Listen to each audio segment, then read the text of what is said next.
দর্শক, আপনাদের ভালোবাসায় আসলাম এক অসহায় মেয়ের কাছে। আমরা শুনবো তার জীবন কাহিনী। আসসালামু আলাইকুম। ওয়ালাইকুম আসসালাম। ছোট্ট আপু, কেমন আছো? বয়সটা একটু জোরে দিও, আমাদের দর্শক বন্ধু শুনতে পায় না, তো এই জন্য একটু বয়সটা জোরে দিও।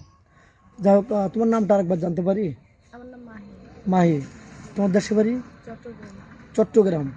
এর আগেও তো তোমার ভিডিও করা হয়েছে না? জি। তোমার আব্বা অসুস্থ ছিল, অসুস্থ কি একটু ভালো হয়েছে? অসুস্থ একটু ভালো হয়েছে, কিন্তু আগে তো রেগুলার দোকানে যাইতো, কিন্তু এখন রেগুলার দোকানে যাইতে পারে না, বাট সপ্তাহের মধ্যে 3 দিন যাইতে পারে। ও, আর রেগুলার যেতে পারে না, এত অসুস্থ? জি। তাহলে তো খুব খারাপ, বাজে অবস্থা না? হ্যাঁ। এখন তুমি কি চিন্তা ভাবনা করতেছো? কোনো দর্শক বন্ধুদের কাছে কি তুমি সহযোগিতা চাও, না বিয়ের সাথে বসতে চাও, কোনটা?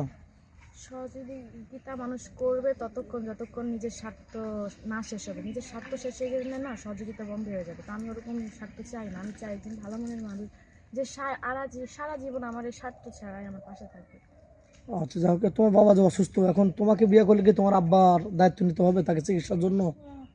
আমাকে বিয়ে করলে আমার আব্বুর চিকিৎসার দায়িত্ব সে যদি নিতে চাই নিজে থেকে তাহলে নিতে পারে, কিন্তু জোড়া মানে কোনো জোর জবরদস্ত নাই, সে মন থেকে যদি মনে করে যে আমি কিছু দেই, কিছু হেল্প করি, হ্যাঁ ওইটা পারবে।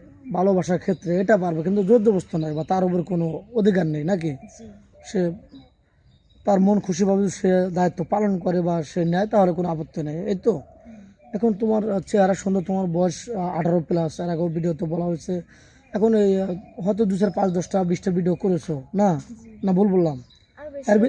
আরো বেশিও হতে পারে, আমাদের কাছে তো করছো। যাই হোক, এখন তো কোনো সাড়া পাওনি, কেউ সাড়া দেয়নি? না, সারা পাইছি, কিন্তু যে ওরকম বলছে যে বিয়ে করবো, ফোন কিনে দিব, কিন্তু ইয়ার পরে আসলে 2-3 দিন গেলে বলক দিয়ে দেয়, আর কথা মানে যোগাযোগ করে না, ফোন কিনে দেয় না, বিয়ে করে না। ওইগুলো শুধু ফান করে, যে শুধু মানে অসহায় মেয়েদের নিয়ে খেলে, তারা সিনেমিনি খেলে নাকি? তাহলে তুমি চাচ্ছ যে একটু ভালো মনের মানুষ, যেমন আমার ফ্যামিলিটা একটু আশ্বস্ত হয় বা একটু শান্তি পায়, আমি যেন একটু বিয়ের সাথে বসে তার সাথে জীবন সংসারটা গড়ে তুলতে পারি, এই তো। যাক, কোনো প্রবাসী ভাই, তার একটা বাচ্চা আছে, বাচ্চাটা তার মার কাছে থাকে, সে বাইরে থাকে, খুব টেনশন করে তার বাচ্চার জন্য। ওরকম মেন হলে কি তুমি তার সাথে বিয়ে বসে তার বাচ্চাটাকে লালন পালন করতে পারবে কিনা? সমস্যা কি? তার বাচ্চারা তো কোনো দোষ নাই না এখানে। তার মা অসুস্থ, লালন পালন করতে পারতেছে না, তো আমি যেই তো তার মা হয়ে যাবো, আমাকেই তো লালন পালন করতে হবে, আমার নিজের বাচ্চার মতোই তো দেখতে হবে না? তা তো অবশ্যই, এটা দেখলে তো আল্লাহ খুশি হবে, তার ফ্যামিলির সবাই তোমাকে ভালোবাসবে এবং খুশি হবে। তো যাই হোক, কোনো প্রবাসী ভাইয়ের যদি জায়গা জমি না থাকে বা কোনো মন অভিমান করে যদি তার বাড়িতে না যায়, তোমার বাড়িতে থাকতে চায়, বাড়ি ঘর দর করে, ওরকম কি অ্যাবিলিটি আছে তোমার? অ্যাপালিটি আছে, ওরকম ঘরও আছে আমাদের একটা, কিন্তু ঘরটা একটু কাজ আছে, 15-20 হাজার টাকার কাজ করতে হবে, আরো বেশি হইতে পারে। ওই জন্য আব্বু সামর্থ্য না, আব্বু কাজ করতে পারতেছে না, ওই জন্য এখন আপাতত ভাড়া বাসায় থাকতেছি। ও, তাহলে তো এই যে ভাড়া সে এসে তোমার বাড়িতে থাকতে পারবে ইনশাল্লাহ। পারবে। যা হোক, 64 জেলার ভিতরে তোমার কোন জেলাটা ভালো লাগে? আমার জন্মস্থানে আমার ভালো লাগে। তোমার জন্মস্থান ভালো লাগে না? তোমার স্বামীকে নিয়ে কোথায় ঘুরতে যাবে? স্বামীকে নিয়ে, স্বামী যেখানে নিয়ে যায় সেখানে যাবো। তোমার কোনো চাহিদা নেই, স্বামী যেখানে নিয়ে যাবো সেখানে তুমি যেতে রাজি? যা হোক, তুমি কে খেতে ভালোবাসো? আমি সব জিনিস খেতেই ভালোবাসি। গরিব মানুষ যেহেতু, মানে নিতে পারছো নাকি? যাই হোক, 2-3 মিনিট 5 মিনিটের ভিতরে কারোর জীবন গল্প শেষ করা যায় না, আমরা যতটুকু পারলাম তুলে ধরলাম। তুমি কি গান করতে পারো?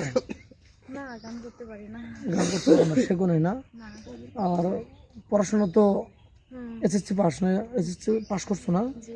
তো অনেক পড়াশোনা করছো মোটামুটি, যেহেতু গরিব। তোমার কি পড়াশোনা আরো ইচ্ছা ছিল না? ইচ্ছা তো সবারই থাকে পড়াশোনা করে একদিন কিছু একটা হওয়ার, কিন্তু আমারও ইচ্ছা ছিল, কিন্তু আমার তো সামর্থ্য নাই, তাই এই জন্য করতে পারো না। যাক, তাহলে মনের ভিতরে অনেক কষ্ট আছে, পড়াশোনা করে কিন্তু বাবা মাকে অনেক কিছু করতে পারতে, হেল্প করতে পারতে, কিন্তু এটা আর হয়ে উঠলো না নাকি? তোমার স্বামী যদি তোমাকে বিয়ে শাদী করে স্কুলে ভর্তি করে দেয়, তুমি কি করবে? তাহলে আমার জন্য পড়াশোনা করবে না? হ্যাঁ খুশির খবর, আমি পড়াশোনা করতে রাজি আছি, সমস্যা নেই। পড়াশোনা তুমি চালিয়ে যাবে? যাই হোক, তোমার ফোন নাম্বারটা স্ক্রিনে দিয়ে দাও, আর লং করতে চাচ্ছি না ভিডিওটা। আমার কোনো ফোন নাই। তোমার কোনো ফোন নেই? এখনো ফোন কেন নেই নাকি? না। তো যাই হোক, সুপ্রিয় দর্শক, আপনাদের মূল্যবান সময় আমরা নষ্ট করতে চাই না। মেয়েটা কোনো ফোন নেই, আমাদের নাম্বার দেওয়া থাকবে, কেউ ভিডিও কল দেবেন না, ভিডিও কল দিলে ব্লক করতে বাধ্য হবো।